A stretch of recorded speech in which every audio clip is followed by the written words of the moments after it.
Welcome, students. So, now we will discuss the different techniques of the risk analysis of the projects.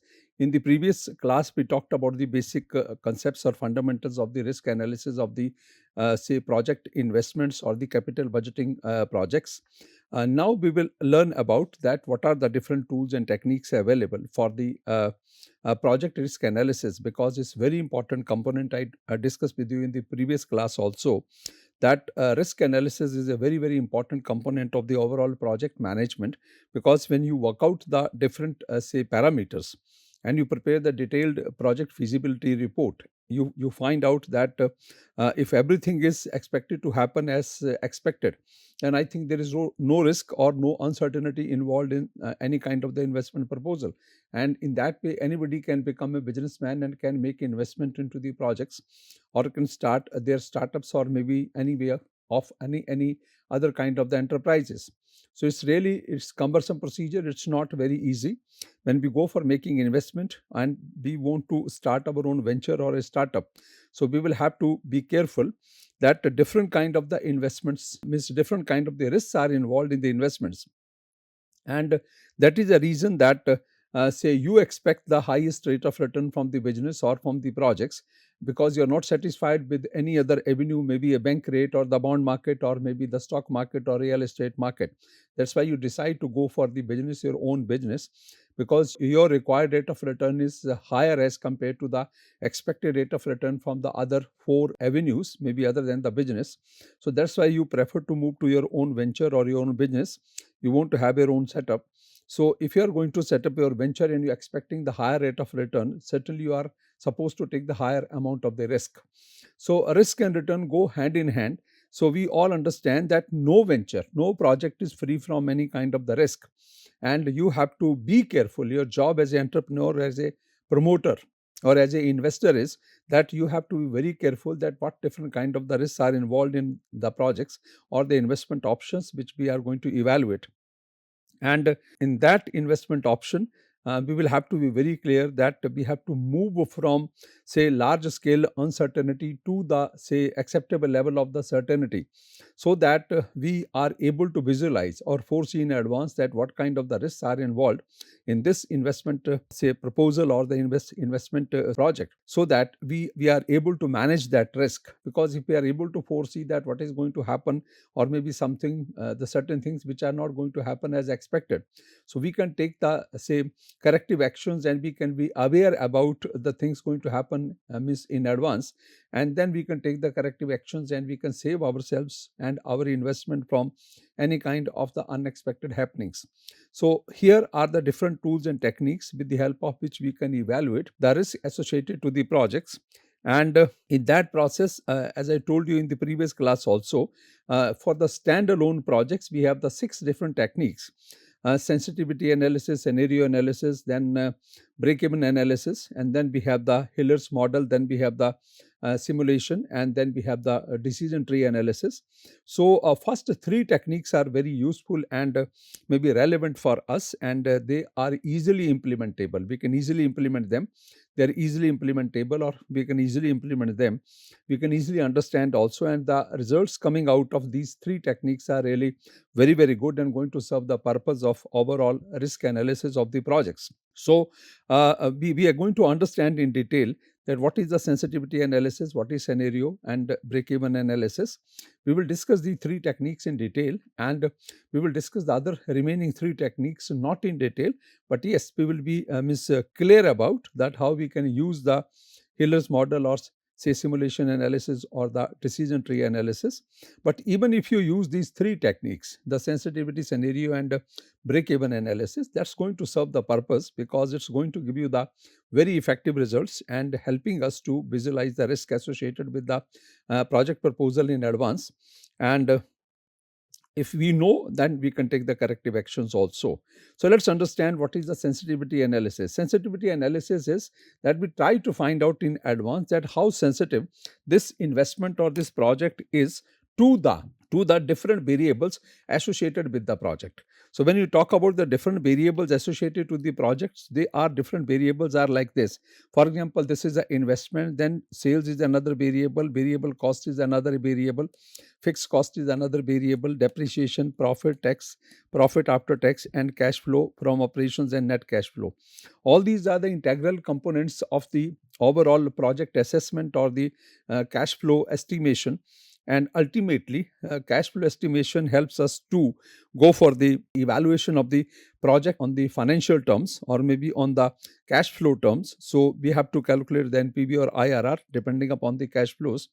So when we are going to make or we are going to estimate the cash flows, we are depending upon the cash outflows and cash inflows, right? How correctly we are estimating these cash outflows and cash inflows, that's a very, very important question.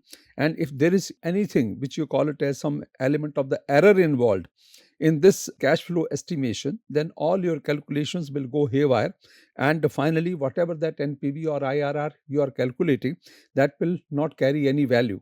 So we have to be very careful that we have not to rely upon the one level of the estimates, but we have to prepare the different estimates as far as the cash flows are concerned, and then we have to discount those cash flows on the expected cost of capital, and then we have to try to find out that what is NPV or internal rate of return available or the payback period associated to these investment options.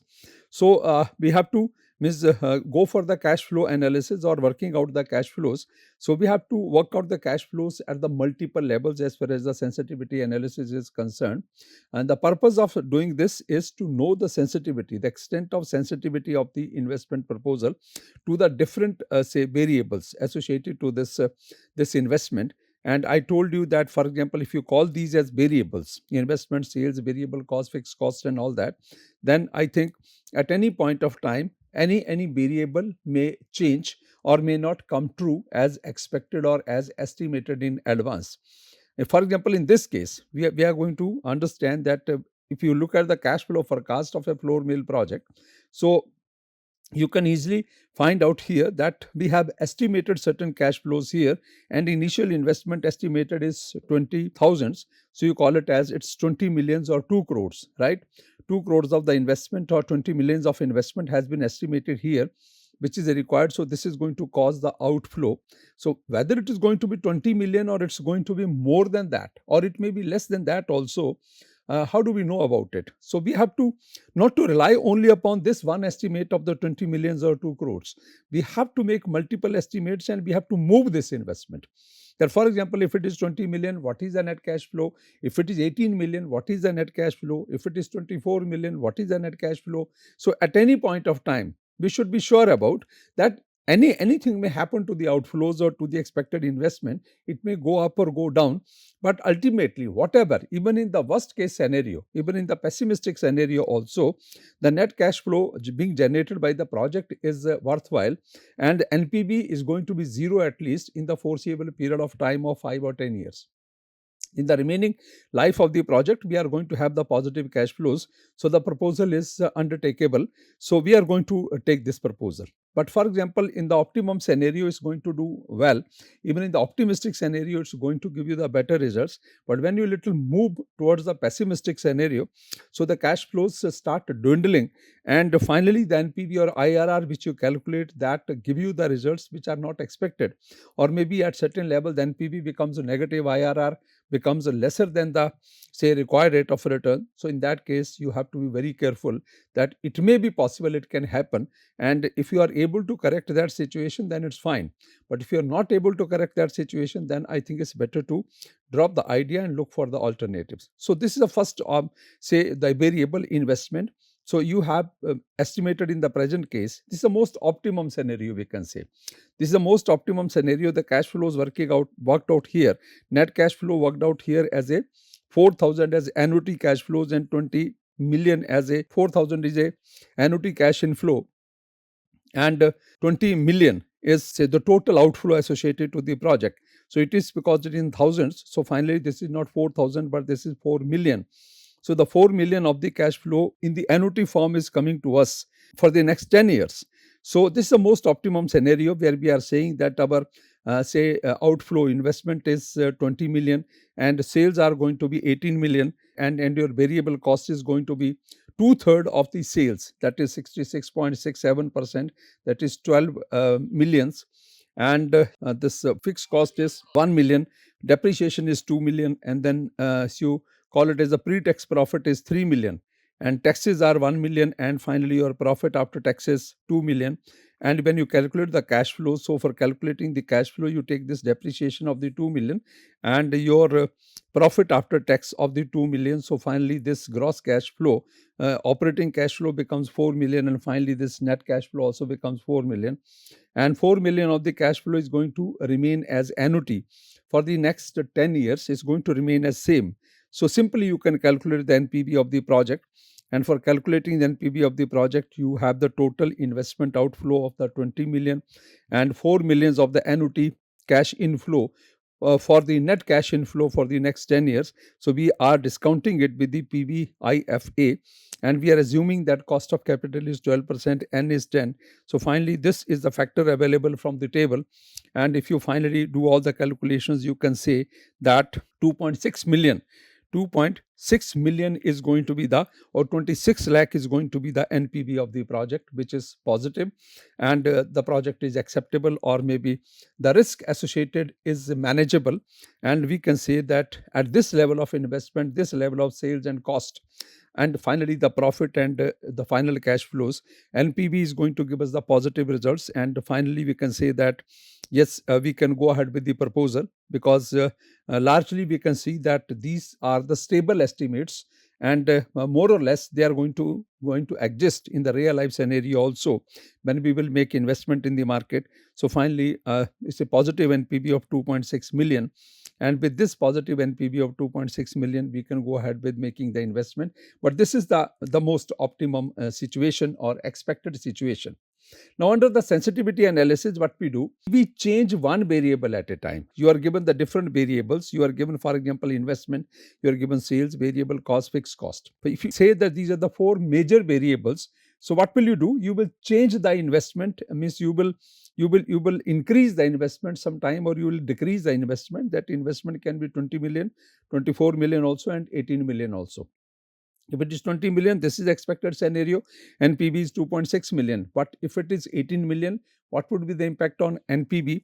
And if it is 24 million, what will be the impact on NPV? Only one variable at a time, and then you will work out the whole NPV or IRR. Then you will, after that you will change the sales. Second variable, you can change the sales. That, for example, in the most optimum scenario, sales expected are 18 million. But if the sales increase, what will happen to the NPV? If the sales, for example, go down because of any reason, because ultimately these are estimates, these are not the real results at this stage. So if the sales go down from the, say, 18 million to 15 million, what will happen to the NPV or IRR of the project? And then you can change the variable cost at one point of time, and then you can sequentially change the fixed cost. So you have to, sensitivity analysis demands that you change the one variable at a time and keep the other variables as same, and then see the impact upon the NPV of the project or IRR of the project. If still the NPV is positive, right? If you are making it most pessimistic scenario and it's still the NPV is positive, it means the project is worthwhile. That in the pessimistic scenario also, it's going to give you the better NPV or the positive NPV, or at least zero NPV, right? So it means certainly in the expected and optimistic scenario, the results are going to be far more than the expected, and the proposal is very good, and we can go ahead with the proposal, or we can make the investment. So change one variable at a time. So we have practically done this, and we can easily understand with this illustration that when we change one variable at a time, for example, the expected investment, which we did the analysis in the previous slide with 20 millions, so our expected NPV was 2.6 million. But if you are pessimistic that maybe the investment requirement cannot be 20, but it may be to 24 million, so in that case, what will be the impact on, say, NPV? So if the investment increases from 20 million to 24 million, in the pessimistic scenario, NPV will be minus 0.65, and that will be a very, very critical situation. And I think we should carefully evaluate all the alternatives, that whether this project is going to give us the positive value or not. But in an optimistic scenario, the investment can come down to 18 million also, and if it becomes 18 million at the place of 20 million, so the NPV will be more than the expected NPV. Expected is 2.6, but the optimistic will be 4.22 million. Similarly, then you come to the sales. If you change the sales level here from the say 18 million to 15 million, right? 18 million to 15 million. So ultimately, what is going to happen to the NPV is going to be minus 1.17 million. And if it is 18, it's already 2.6. But if it becomes, for example, optimistic means it becomes 21 million. So your NPV is going to further increase from 2.60 to 6.40, because fixed costs stand met already. So you don't need to bother for the fixed cost. When you're increasing the sales, you are only increasing the variable cost. And because of that reason, your NPV is significantly positive and almost 3 times as compared to when it is maybe the sales level is the 18 million. Then we talk about the variable cost. Say variable cost at the moment we had estimated in the expected scenario that it is 66.6%, 66.66% or 67%. But if you increase to 70%, what will happen if you decrease to 65%? So what will happen? If it is the optimistic scenario, expected scenario, it is 2.60. But if it comes down to 65%, the NPV will become 3.73 million. But if it goes up to say 70%, NPV will go down from 2.60 million to 0.34 million. And similarly, you can touch upon the one more variable, that is the fixed cost, which is 1 million at the expected level. But for example, if it becomes 1.3 million, what will happen? And if it comes down to 0.8 million, what will happen? So ultimately, your NPV from 2.60 in a pessimistic scenario will come down to 1.47, and in optimistic scenario, it will go up to 3.33 million. So you can say, Miss, this sensitivity analysis, all the results, when you see, they are going to give us very interesting results or interesting values. And when we are creating 3 scenarios, expected is already there with us. 2 more scenarios, pessimistic and optimistic. So we are going to see here that if that the values are going to change, NPV is going to change. And in any case, for example, if it's a pessimistic scenario, and in the pessimistic scenario as well, this NPV remains a positive, though it's becoming negative in 3 out of the 4 cases. Only in one case, maybe change of the variable cost, then only the NPV is remaining positive, marginally positive. But in the other cases, in case of a change in investment, sales, fixed cost, so in that case, it's going to be negative NPV. So you have to be very careful that it can realistically happen in the market that your expected investment may not be 20, it can become 24. What will you do? Because NPV is negative. So how would you correct this situation? Sales can certainly, because it's an estimate of 18, it can come down to 15. If it comes down to 15, your NPV will become negative 1.17, and that too for a foreseeable period of 10 years, which is a long period. So what will you do? And then in case of the fixed cost, if it increases from the 1 million to 1.3 million, your NPV will be becoming but in this case, one correction I would like to make here, that yes, not in 3, but say 2 out of the 4 scenarios, the NPV is becoming negative, and in the 2 scenarios, the NPV is positive. Yes, that's a correction. So yes, we can see here that investment and sales value. When investment increases and sales go down, NPV becomes negative. But the cost part is not affecting it much, though it's going down as compared to the expected value. But variable cost, in case of the increase in the variable cost, is coming down to 0.34 million, but still it's positive. And in case of the fixed cost also. So earlier I told that it's a negative, but it's not negative. It's still positive, though it is lesser than the expected value. But yes, it's lesser than the expected value, but still it is positive. So you need not to worry much about the cost part, variable and the fixed cost part. You can control the variable cost, you can control the fixed cost also. They should not increase beyond a level as compared to the expected level.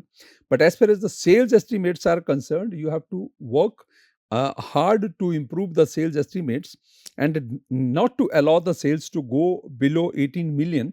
And in any case, if it goes down, it should be maybe up to 17 million or maybe 17.5 million. Then I think you can sail the boat. But if it is going down to 15 million, NPV is becoming negative. And same is the case when the investment is becoming 24 instead of 20, then it's going to be negative. So we have to be careful. So it means the sensitivity analysis is very interesting way of looking at the riskiness of the project. And for correcting the riskiness of the project, we can move the variables one variable at a time. And finally, we can see the impact of the change in the value of variables on the NPV.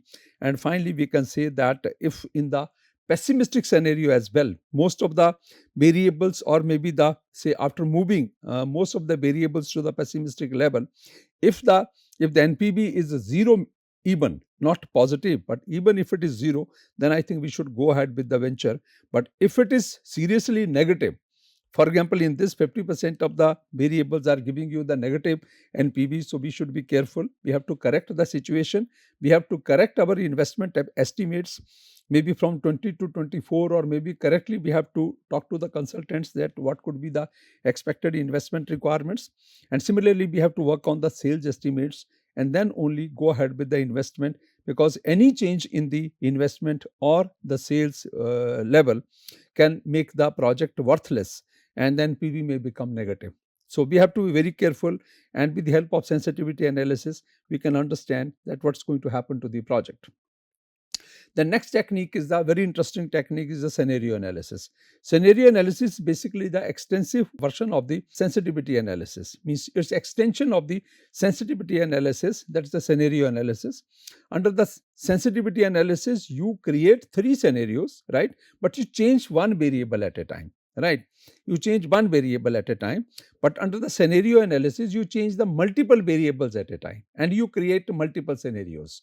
So maximum, maybe you can create any number of scenarios, but minimum scenario which we create are again 3. That is the say most expected scenario number 1, 2 and 3. So we can create minimum 3 scenarios. You call them scenario number 1, scenario number 2, scenario number 3, or you call them as most expected scenario or most pessimistic scenario and most optimistic scenario, like that. So how have you to go about it? So we have to follow this procedure. First step involved in this procedure is the select the factors around which the scenario will be. Select the factors around which the scenario will be built, right? We have to select the factors around which the scenario will be built. So we will have to move those factors, multiple factors, and then estimate the values of each of the variables of the scenario. So the next step is the estimation of the values. And after that, we have to calculate the NPV or the IRR under the different scenarios or under the each scenario, and then try to find out which scenario is going to give us the best results. And we have to be very realistic that any of the 3 scenarios or any of the 4 or 5 scenarios can be possible. So we have to take the corrective actions, and we have to try to remain nearer to the truth or nearer to the expected results, so that there is no maybe a practical problem tomorrow when we really make the investment. And finally, we wanted to go in for maybe giving the shape to the project. For example, in case of the Anchor's Fruit Beer project, had they investigated and maybe built up different scenarios and changed the variables to the pessimistic level, because means they have to understand the market.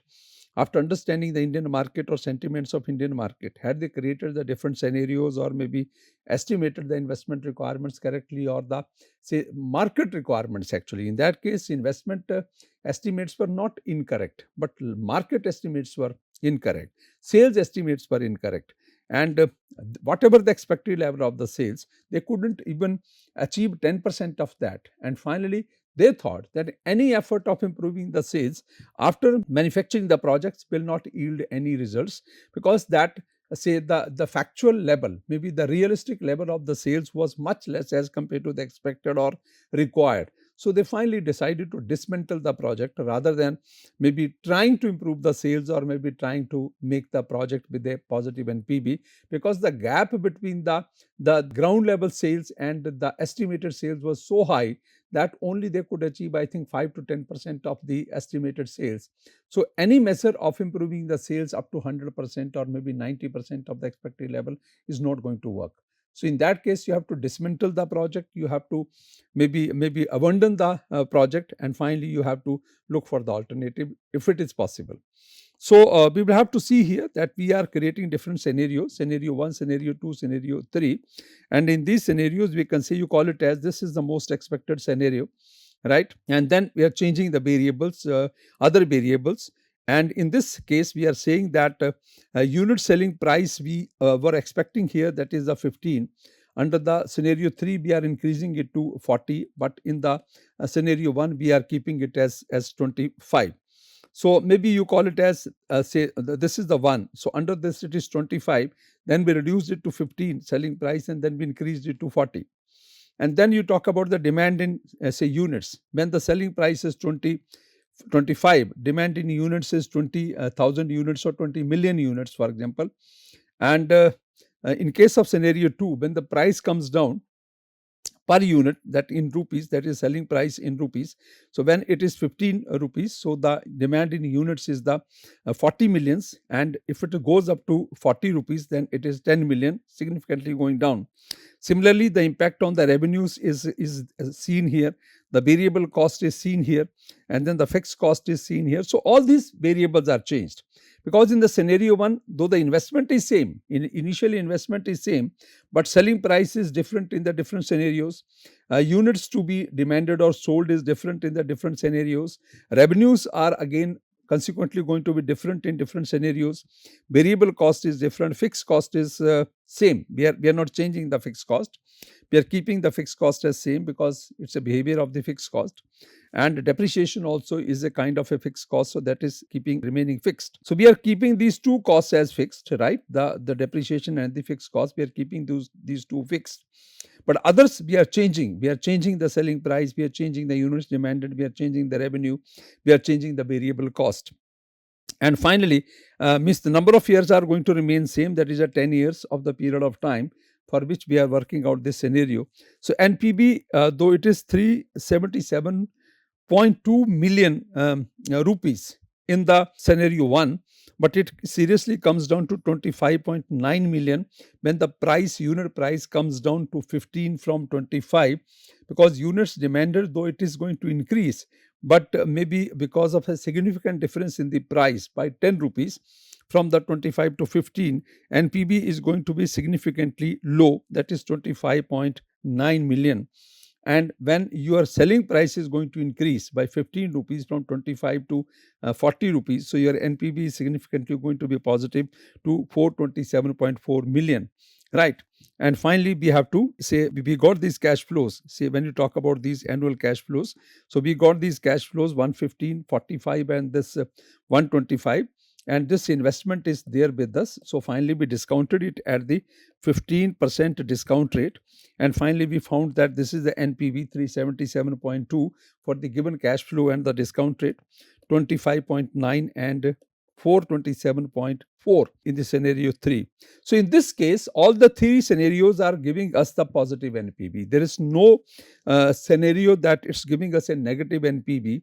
Maybe we have changed the selling price from 25 to 15 or maybe the 40 as well. So when you are reducing the selling price, your demand is going to go up. And when you are increasing the selling price per unit, your demand is significantly coming down to 50% of the level when it was 25 rupees. Still, the NPV is positive, and the impact has not been severe in terms of turning the NPV into negative. That has not happened in this case. But if you see here the scenario number 2 and scenario number 1, optimistic, or maybe the scenario number 4, scenario number 3 you simply forget, because if this is a scenario, then there is no problem or nothing to worry about it. But in the first two scenarios, it is 377.2, but significantly comes down to 25.9. Still it is positive. So we can say that in this case, if you want to make the analysis or maybe the investment, you can go ahead, you can make the investment because NPV is positive. And what you can do here is that you can say that, for example, in any case, if scenario 2 comes up and my NPV has to come down to 25.9 million rupees, So it will be really very difficult situation for me. So I can try to take the project from the scenario 2 to scenario 1, and I can make efforts that if it remains at scenario 1, I am at the most comfortable position. I will not allow the project to move to the scenario 2. Either it goes to scenario 3, then it's very good, or it remains at scenario 1. That would be really a very, very good situation for the entrepreneur or the group of the entrepreneurs. And in any case, if it comes down to scenario 2, still it's going to give you the positive NPV. So you can make the continuous efforts to improve the NPV by taking a control or keeping a control on the investment and increasing the selling price, increasing the sales in the market in terms of the units demanded or sold in the market. You can increase your revenues and you can decrease the variable cost, because you cannot decrease the fixed cost. So you have control upon the variable cost, not on the fixed cost. So you can take care of that and you can try to control the variable cost. So by increasing the sales and reducing the variable cost, and maybe keeping the investment at the same level, if your sales increase, variable cost comes down, so your contribution will increase, the gap between the contribution will increase, and finally maybe your NPV will become more positive or will grow faster, and it will become a significant value. So decline will not be as severe as we are seeing here from scenario 1 to scenario 2. This much of decline will not be there. It can be somewhere in between these two. So 377.2 to 25.9, it can be somewhere in between. So you should try to control it and try to keep the NPV as positive as possible or as high as possible, so that the sustenance of the project can be ensured, and the growth or maybe expansion and diversification after the sustenance can be taken towards. So this is the entire process of the two techniques, that the sensitivity analysis and the scenario analysis, which we do for understanding the riskiness of the projects. Now we go to the third technique, that is the break-even analysis. And in the break-even analysis, for example, we have two kind of the break-even points. We can calculate the two break-even points. One is the accounting break-even analysis, right? One is the accounting break-even analysis, and second one is the cash or the financial break-even analysis. These are the two break-even analysis. I think so far, if you are a student of accounting or finance, so far you must be aware about what is the accounting break-even point. Accounting break-even point is basically that level of the performance of the business where the total level of the sales, total revenues earned from the business operations are equal to the total cost of the sales, means total cost for attaining that level of the sales. So the cost is equal to the sales, or sales are equal to the cost. So your sales are equal to the cost of that particular level of the sales. So for example, you make the sales of 100 million, so your cost is also 100 million, and finally the contribution or the net profit is going to be zero at this level, right? Contribution or the net profit is going to be, or operating profit we will call it as, it's not a net profit, operating profit is going to be zero at this level. So your operating profit is zero, and that is the first attempt the businesses do, that first of all they try to reach at the break-even point as early as possible, so that their cost becomes, or their sales revenue is equal to the cost. And at the break-even point, because fixed cost is largely stands met, right? That's why your, say, net profit, means operating profit or the contribution, has become zero. So after this level of the sales, after this level of sales, when you increase the sales further, so fixed cost is going to remain the same, only variable cost is going to increase along with the sales. So your maybe results will be, final results would be into the net profit, and all operations of the business can result into giving the profit to the entrepreneur or to the firm, because now you are increasing the sales from 100 million. Even you increase the sales by 1 million, from 100 million to 101 million, your cost will not increase in the same proportion, because fixed cost has already been met, only variable cost will increase. So for example, the variable cost is, you call it as 500,000, and your sales are going to increase by say 1 million. So net result would be that 500,000 would be adding towards the profitability. So your profit will be something like 5 lakh rupees of the profit will come by increasing the sales by 1 million or 10 lakh rupees. because your fixed cost is already met. So at the break-even level, we meet the fixed cost fully. After that, whatever the level of sales we attain, only we are going to incur the variable cost. So the difference between the sales and the cost is significant, and that difference takes us towards the increased profitability or the state of profitability. So under the accounting break-even analysis, we calculate the accounting break-even, that we divide the fixed cost plus depreciation by the contribution margin, right? So what is the contribution margin? Contribution margin is basically the sales minus variable cost. So first of all, what you do, from the total sales level or total sales value, we subtract the variable cost and then we arrive at the contribution. So this is the contribution margin. But this contribution is not the profit. This contribution is not the profit. From this contribution, you have to subtract two things. So it means contribution minus you can call it as contribution minus fixed cost is going to be the operating profit.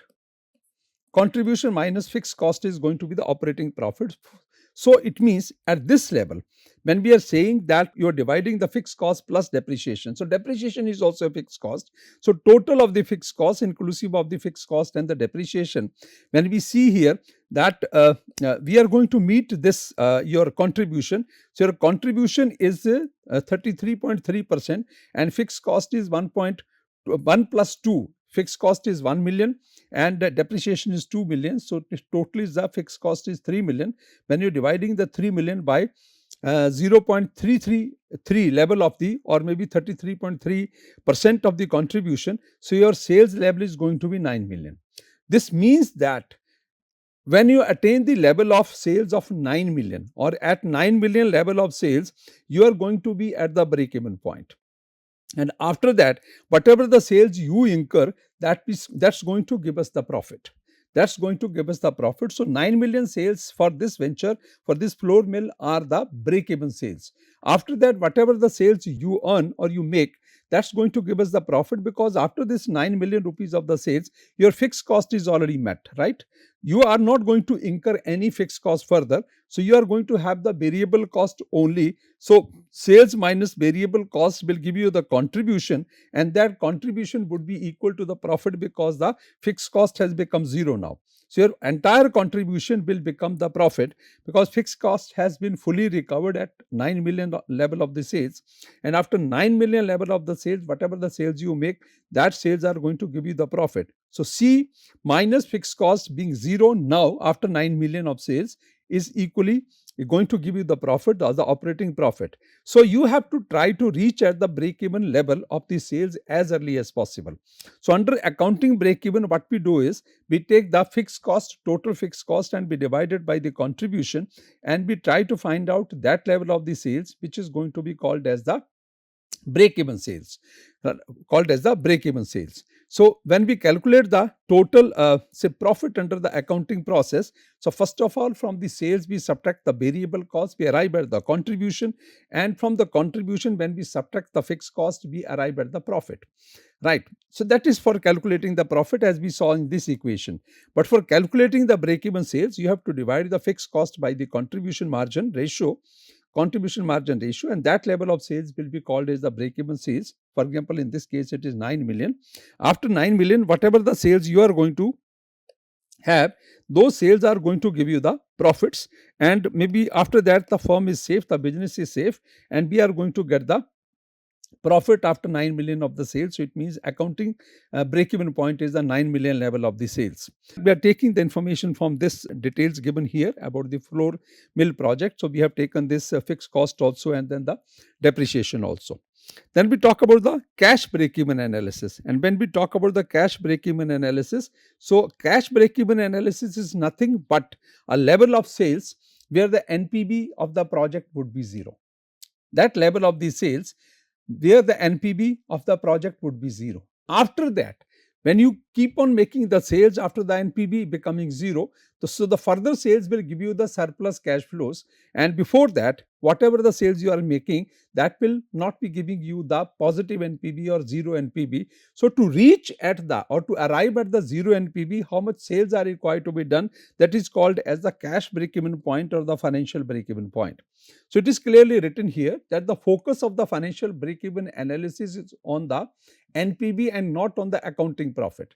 Accounting break-even point, we saw there that is talking about the accounting profit, and 9 million of the sales are going to take you up to the break-even level of the firm. After that, whatever the sales you make as per the accounting profit, that will give you the profit, operating profit or accounting profit.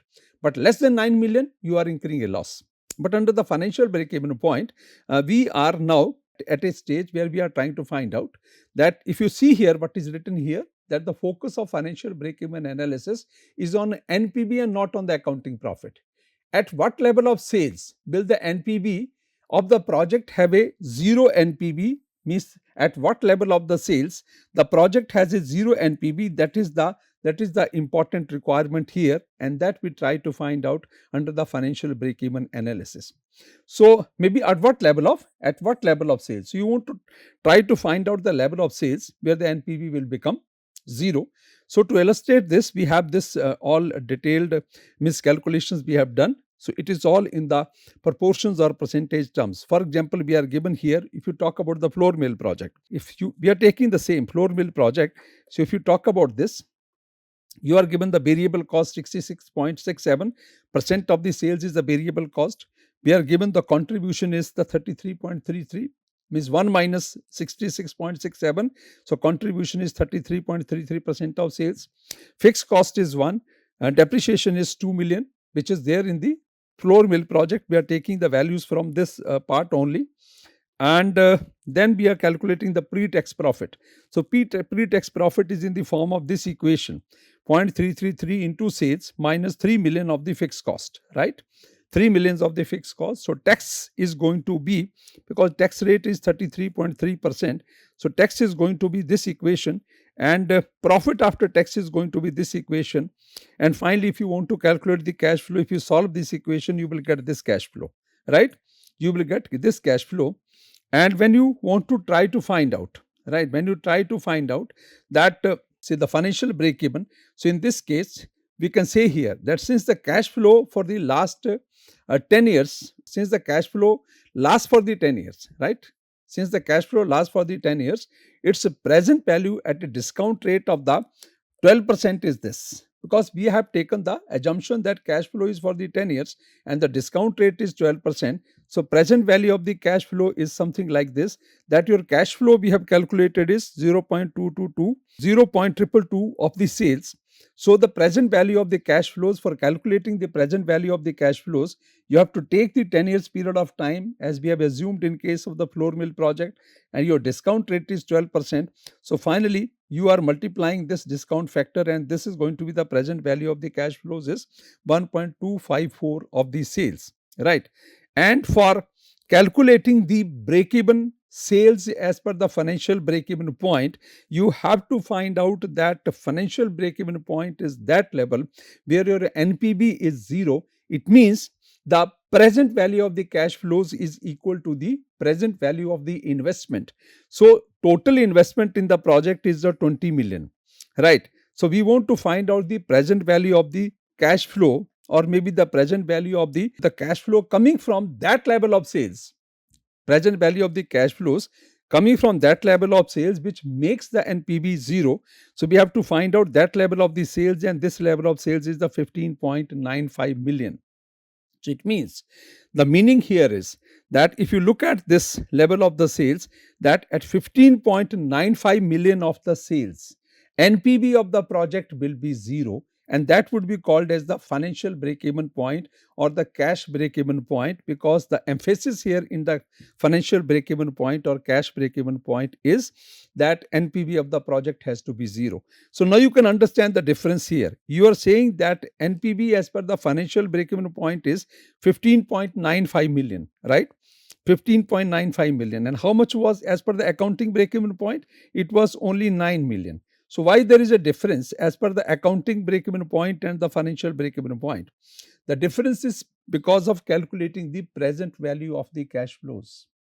Under the NPV approach, we have discounted the cash inflows at the given discount rate of 12% for the period of 10 years, right? So because it is on the discounted cash flow basis, so the requirement of sales to take the NPV or to get the NPV or to make the NPV as zero is more as compared to the accounting break-even level of the sales. So accounting break-even level of the sales are non-discounted level of the sales. So it is 9 million, but when you have to calculate the sales level, which is discounted sales level or on the basis of the discounted cash flows, sales level on the basis of the discounted cash flows, so that is certainly more than the 9 million, and that is 15.95 million. So as far as the discounted cash flows are concerned, on the basis of that, if you want to calculate the break even point, then the sales level you have to attain 15.95 million, and if you have the sales level of 15.95 million, then your NPV of the project would become zero. After that, whatever the level of sales you attain, for example, the total sales level given to us in the project is 18 million. So the sales level now more than 15.95 million, whatever the sales you make up to 18 million, the project will give you the positive NPV, and that was, I think we have worked out it, that total NPV of the project was 2.6 million. So that is because of being a positive NPV beyond the sales level of 15.95 million. So because it is a discounted based upon the discounted cash flows, so the sales level to have the NPV zero is more as compared to the sales level when it is based upon the non-discounted cash flows and it is based upon the accounting values or the accounting profit. So that's the main difference. So this is the risk analysis on the basis of the break-even point, that first, if you wanted to be on the safer side, try to attain the sales of the 9 million as per the accounting estimates and 15.95 million as per the financial estimates. As early as possible, you attain this level of sales for remaining life of the project and the performance level of the project, we are on the safer side. But if you delay attaining 9 million for accounting profit or 15.9 million for the cash break-even point, then the project can have more amount of the risk or higher amount of the risk, and we have to visualize that, we have to take care of that, and we have to try to control it. So to minimize the risk of the project, to minimize the risk of the venture, we will have to arrive at the break-even point as early as possible. Maybe it is a accounting break-even point or the financial break-even point, and if you are able to attain the break-even point at the earliest, then you are going to be on the safer side, and risk level of the project is going to be as low as possible. So for the moment, we will stop here. First three techniques we talked about, that is the sensitivity analysis, scenario analysis, and the break-even analysis in detail. We try to understand that how we can control or mitigate the riskiness of the project, and remaining three techniques, that is Hiller's model and simulation model and the decision tree analysis, I will discuss in the next class. Till then, thank you very much.